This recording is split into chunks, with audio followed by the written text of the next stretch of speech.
itong si dating PNP chief, General Nicolas Torre, ngayon ay inappoint na, mga kabunyog. Inappoint na ni PBBM sa bagong posisyon.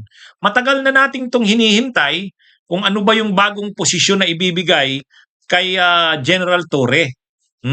Kasi si General Torre, alam naman natin ang ginawa sa kanya.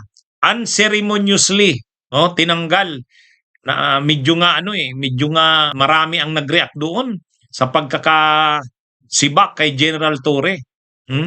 Ang ginawa ni General Torre pagkatapos siyang masibak bilang PNP chief, wag na nating sabihin natin hindi siya sinibak, hindi, sinibak siya. Sinibak siya. Ngayon, ang nangyari, nagbakasyon muna, nag-leave muna si General Torre. Bumalik siya October 31. Pagbalik niya ng October 31, naghihintay siya ng bagong assignment. Ang daming nag-iisip kung saan siya ilalagay. Mayroong nagsasabi doon sa ICI. Kasi anti-corruption yon. Malaking maitutulong niya doon. Kaya lang hindi rin siya linagay doon.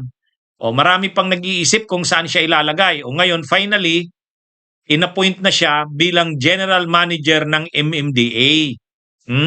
In-announce na yan ng Malacanang. In-announce na yan ng Malacanang na General Manager na siya ng MMDA. Ngayon, biglang nag-react itong si Guanzon. Mga kabunyog, itong si dating COMELEC Commissioner Ruben Guanzon. Sabi niya, wala na bang itataas dito? 4-star general ka ng PNP tapos ito lang? Actually, na-discuss ko na to kagabi. Nag-discuss ko na to. Kaya lang, gusto ko tong follow up. Unang-una, bakit ganyan ang sinabi ni dating COMELEC Commissioner Ruben Guanzon? Unang-una kasi mga kabunyog, mga kababayan, sa totoo ganito kung sa sweldo, mas mataas pa nga ang sweldo ng General Manager ng MMDA sa PNP Chief. Kung sweldo ang pag-uusapan, parang 100 ilan ba? 100 ilang thousand ba yung PNP Chief? Samantalang yung General Manager ng MMDA parang 203,000. Parang 203,000. So malaki. Kung sa pagdating sa sweldo ang pag-uusapan, mas malaki ang sweldo ng General Manager ng MMDA kaysa doon sa PNP Chief. Kaya lang, pagdating sa taas ng posisyon, mas mababa ang General Manager ng MMDA. Kasi ang General Manager ng MMDA, hindi siya ang head ng MMDA. Ang head ng MMDA ay chairman. So ilinaw natin ang chairman ng MMDA ang head ng MMDA ay chairman, hindi general manager. Ang chairman ngayon ng MMDA ay si Attorney Artes.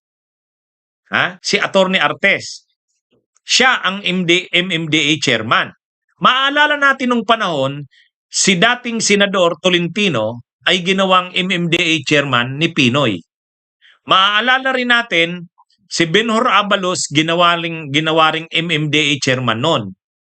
So, kapag ang mataas na posisyon ay chairman. Ano naman ang sunod sa chairman? May assistant chairman pa . Pagkatapos ng assistant chairman o vice chairman, ang sunod na general manager. Kumbaga ang general manager nag-a-assist lang sa chairman. Pero yung talagang pinuno ng opisina, yung head talaga ng office ay ang chairman. Nag-a-assist lang ang general manager sa chairman. So anyway, so yan mga kabunyog, mga kababayan, yan yung Kaya ngayon, kinakantsawan ni Ruben Guanzon, si General Torre na wala na bang itataas dito? 4-star general ka ng PNP tapos ito lang? Kasi kahit hindi na PNP chief si Torre, 4-star general ang ang rank niya sa PNP. 4-star general. Kahit nga si PNP Chief Nartatis, mababa sa kanya pagdating sa star rank. Kaya tama naman yung sinasabi ni Guanzon, mataas ang ranggo ni Torre, 4-star. Tapos ngayon, linagay siya General Manager ng MMDA. Hindi pa siya mismo yung head. Kasi ang head nga ng MMDA ay ang chairman. General Manager siya. So ito mga kabunyog, medyo iniinsulto nila Guanzon at ng mga DDS si Torre. Kasi totoo ba Totoo ba na mababa nga ang ranggo ng general manager? Mababa kumpara sa chairman. Ang chairman yung head ng MMDA eh. At ang MMDA chairman, ang rank niyan ay secretary, cabinet member. Cabinet member ang chairman ng MMDA. Ang manager, ang general manager ay USEC. USEC. Oh, yan mga kabunyog, mga kababayan. Kaya iniinsulto nga ni Guanzon si General Torre kasi ang dami mong nagawa sa administrasyon. Ang dami mong nagawa. Grabe yung sakripisyo mo. Tapos siniba ka sa pagka-PNP chief. Tapos ngayon, ilalagay ka lang general manager. 4-star general ka. Kung baga kinakantsawan, may halo itong pang-iinsulto at kantsaw kay General Torre. Ang tanong, totoo ba na mababang ranggo ang general manager? Oo. Kumpara sa chairman. Kumpara sa chairman. Totoo naman. Mas mababa ang general manager sa chairman. Ang ranggo ng chairman ay cabinet rank. Cabinet rank, secretary ang niya, ang katapat. Ang general manager, ang rank niya USEC, undersecretary. So pag tiningnan mo nga naman, sa stature ni General Torre, mababa yung pagiging general manager. Parang nga naman, ang dapat sa kanya chairman. Siya ang chairman dapat ng MMDA. Kaya lang, alangan namang aalisin mo si Attorney Artes. Mukhang mukhang magaling naman si Attorney Artes, matino naman. Hindi mo naman aalisin si Attorney Artes para ilagay si General Torre. Pero totoo naman yon. Totoo yon. Ang level sana ni ang level sana ni General Torre, pang chairman eh. Pang chairman. Actually, sana nga ang binigay talaga kay General Torre, bakit hindi na lang siya linagay doon sa ICI? Independent Commission for Infrastructure, Anti-Corruption. Oh, malaki ang magagawa niya doon. Lalo pa, tulad niyan, wala na si aalis na si Babe Singson. Pwede sanang si General Torre doon eh. Anyway, totoo ba yung sinasabi ni Guanzon na medyo parang hindi katapat ng ranggo ni Torre ang na yan, posisyon na yan? Oo. Kasi sa level naman talaga ni Torre, sa stature ni Torre, pang chairman siya ng MMDA, hindi pang general manager. Hindi pang, kasi parang ikaw yung, pag general manager ka, parang ikaw yung uutusan ng chairman sa traffic enforcement, yung mga ganung trabaho ng operations ang trabaho mo eh. Pero sa level ni Torre, dapat sa kanya chairman. Anyway, sige, pag-usapan natin yung issue ng ano dito kay Torre. Sa totoo lang, saludo rin tayo. Saludo tayo kay General Torre, mga kabunyog mga. Bakit saludo tayo? Unang-una, tinanggap niya eh. Inanunsyo na ng Malacanang eh. Inanunsyo na ng Malacanang na si Torre ang bagong pwesto ay general manager ng MMDA. Inanunsyo na yan ni Yussi Claire Castro. So dahil inanunsyo na yan, ibig sabihin tinanggap na yan ni General Torre. So ngayon, kung tinanggap yan ni General Torre, anong masasabi natin sa kanya? Saludo tayo sa kanya. Kasi totoo naman yung sinasabi na ang ranggo niya bilang general manager, hindi yan ang head ng MMDA, ang head ay yung chairman, pero tinanggap niya. So anong ibig sabihin nito? Anong ibig sabihin nito? Ano siya, kahanga-hanga, hindi mayabang, hindi siya yung tipong tatanggapin ko yan, pero akong chairman. Walang ganun, Walang ganun. At saka sa stature niya na yan, dati kang PNP chief, tapos 4-star cabinet rank ka, ay 4-star ang rank mo sa PNP, tapos ka pa, sikat ka.